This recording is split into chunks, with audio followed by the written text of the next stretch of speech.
আজ সিআইডির একটি টিম এখানে মাননীয় প্রাক্তন মুখ্যমন্ত্রী আমাদের জননেত্রী মমতা বন্দ্যোপাধ্যায়ের বাড়ির ঠিকানায় তারা এসেছিলেন এবং তারা মমতা বন্দ্যোপাধ্যায়ের ক্ষেত্রে কোনো তদন্ত নয়, তারা আমাদের সর্বভারতীয় সাধারণ সম্পাদক অভিষেক বন্দ্যোপাধ্যায়কে কোনো একটি তদন্তের জন্য তার সঙ্গে কথা বলার চেষ্টা করে।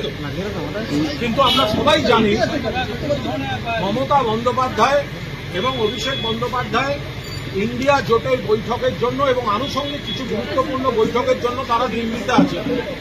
অর্থাৎ মমতা বন্দ্যোপাধ্যায়ের যে কর্মসূচি সারা পৃথিবী জানে, সেটা জানার পরেও সিআইডি কেন আজ মমতা বন্দ্যোপাধ্যায় এবং অভিষেকের অনুপস্থিতিতে এলেন, এটাই বিস্ময়কর। তো এখানে ছিলেন যারা, তাদের মধ্যে অন্যতম আমাদের অন্যতম নেতা এবং আইনজীবী শুভাশিস চক্রবর্তী তাদের অনুরোধ করেন যে যেহেতু এই মুহূর্তে অভিষেক বন্দ্যোপাধ্যায় কলকাতায় নেই এবং মমতা বন্দ্যোপাধ্যায় নেই দিল্লিতে, ফলে কয়েকদিন সময় দেওয়ার জন্য তারা ফেরার পর সকলেই তদন্তে সহযোগিতা করবেন। কিন্তু শুভাশিস বাবুর এই অনুরোধ যারা এসেছিলেন তারা শোনেননি। তারা এখানে ঢোকেন এবং পার্টি অফিসে তল্লাশি করেন এবং তল্লাশিতে শুভাশিস বাবু সহ আমাদের যারা ছিলেন এখানে প্রত্যেকে পূর্ণ সহযোগিতা করেছে। সমস্ত রকম তল্লাশির পর দেখা গেছে সিজার লিস্ট শূন্য। সমস্ত রকম তল্লাশির পর সব নথিপত্র দেখার পর দেখা গেছে সিজার লিস্ট শূন্য। এর মাঝখানে আইনজীবী কল্যাণ বন্দ্যোপাধ্যায় এসেছিলেন, বিধায়ক মদন মিত্র এবং আমরা এখানে পৌঁছই, যেরকম আমরা আসি, আমাদের সিআইডি তখন ভেতরে ঢুকতে আপত্তি করে কারণ তল্লাশি চলছে। কিন্তু এই যে দীর্ঘ তল্লাশি, সেখানে শুভাশিস বাবু সহ বাকিরা পূর্ণাঙ্গ সহযোগিতা করেন এবং সেই সহযোগিতার পর দেখা যায় সিজার লিস্ট শূন্য।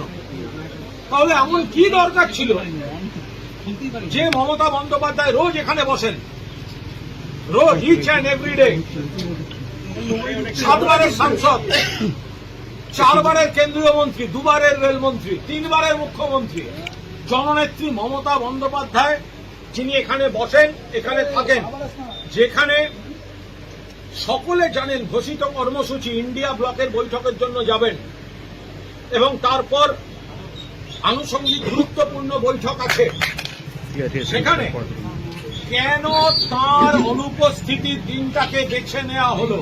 তাহলে তদন্তটা মূল উদ্দেশ্য, নাকি মমতা বন্দ্যোপাধ্যায়ের পোস্টাল অ্যাড্রেসে রাষ্ট্রশক্তি পুলিশ ঢোকাচ্ছে এটা জাহির করাটা মূল উদ্দেশ্য? আর যদি এত তথ্যের, এত ইনফরমেশনের ভিত্তিতে প্রাক্তন মুখ্যমন্ত্রীর বাড়ি তল্লাশি হলো, তাহলে সিজার লিস্ট শূন্য কেন? তাহলে সিজার লিস্টটা শূন্য কেন?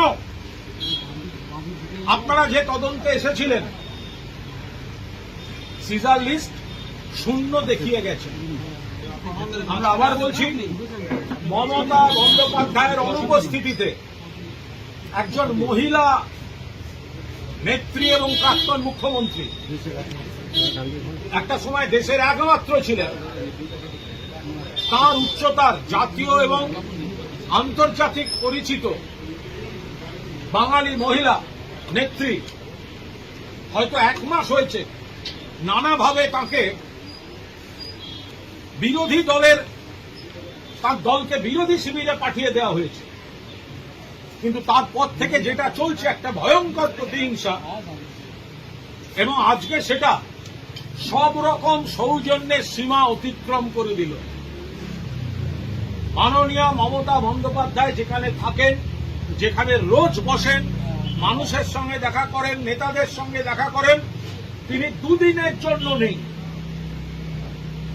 সারা পৃথিবী জানে কেন নেই এবং কোথায় আছেন। সেটা জানার পরেও তার অনুপস্থিতিতে তার বাড়িতে তল্লাশির নামে পুলিশ ঢোকানো হলো, এটা বাংলা রাজনীতিতে একটা কুৎসিত নিদর্শন হয়ে রইল। এবং এটা যে কত বড় প্রহসন ছিল এবং প্রতিহিংসা ছিল তার প্রমাণ হচ্ছে সিজাল মিস শূন্য।